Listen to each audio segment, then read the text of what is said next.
Hi guys, so I know I haven't made a video in a really long time, but I thought I would sit down and do it now because I just finished a really awesome book and I wanted to do a review on it. So I just read Miss Peregrine's Miss Peregrine's Home for Peculiar Children by Ransom Riggs. I'm going to start out by saying I absolutely loved this book. I've been looking at getting it for a while and I saw it on Amazon, so I finally decided to get it.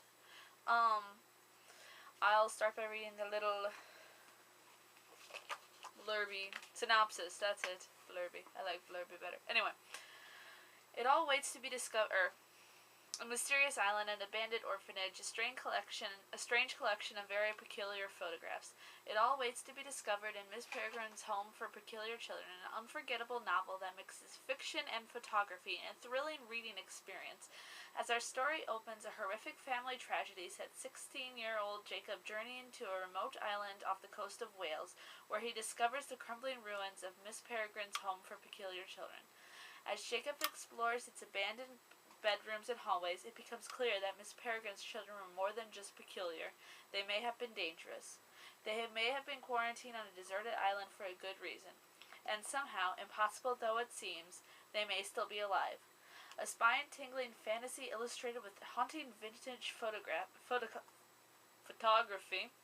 Miss Peregrine's Home for Peculiar Children will delight adults, teens, and anyone who relishes an adventure in the shadows. It's awesome.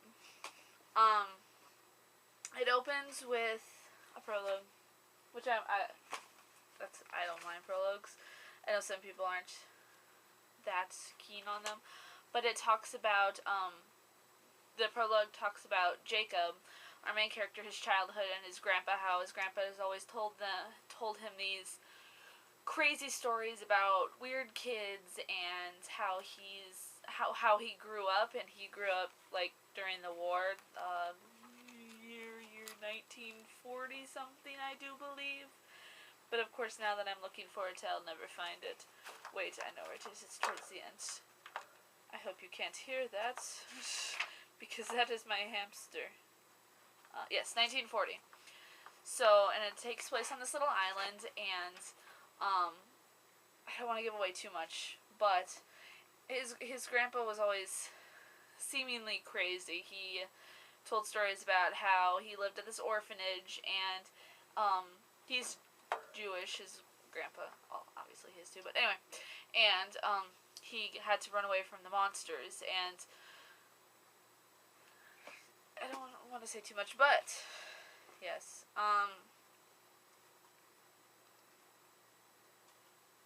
and his grandfather would show him all these pictures of the kids that lived with him, and there was something always kind of off about the pictures. There's a picture like the girl on the cover levitating, all these ones on the back. And when he was little, he believed it, but as he started getting older and older, he stopped believing it. I'm not going to tell you what changes his mind and the family tragedy, because it's a pretty important part of the book. But basically, he finds out that this island that his grandfather lived on actually did exist, and the orphanage is there, and he and his father go and stay on the island for a while, and it's because his father has all these different manuscripts of books, and he's determined to write a book about birds. So, yes. And now I'm going to move on to our characters. Again, our main character is Jacob. He is kind of that character who, he doesn't have any friends. This tragedy kind of pushes him over the edge, and he basically goes crazy, and he ends up going to a psychiatrist, and the only friend he had kind of ditches him, basically. So he's that kind of sort of stereotypical character, but that's okay. I liked him a lot. He was very believable. Then we have Emma, and she's one of the kids, and she's when she first runs into Jacob, she isn't sure what to think of him.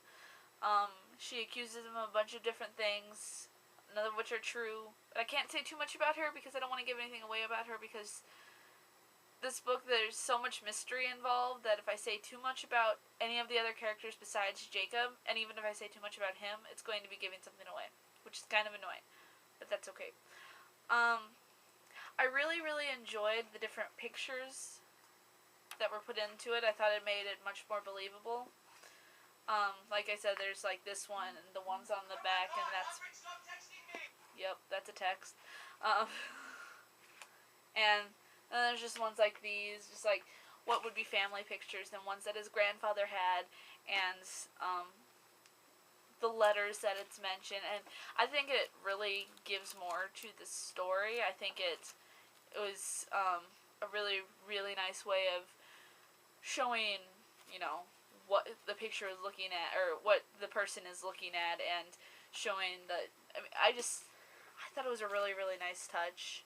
I'm sure there's been one like this before, but I haven't read it. Ooh, camera, lights just blinded me. Anyway, all in all, I really, really enjoyed this. This just came out this year, but I'm really hoping for a sequel. I could see there being a sequel. It's not really a cliffhanger in, but enough that I could see a sequel possibly happening. But yes, I give this book a 5 out of 5 because I liked the characters, I liked the plots. It's not something that's usually done in my opinion, unless I just haven't read this kind of book a lot. And I liked the integration of the photographs into it. For my next review, I don't know what I'm going to read. I have like 4 books now that I could read. I have my Game of Thrones, Princess Bride. I don't know where it went because I just had it. Must be buried under... found it. The Name of the Star. And I just picked up The Replacement. So, whichever one I finish next, I will review next. And if you guys have any suggestions for me, or comments, or book recommendations, anything like that, you can leave them down below. And thank you for watching. Bye.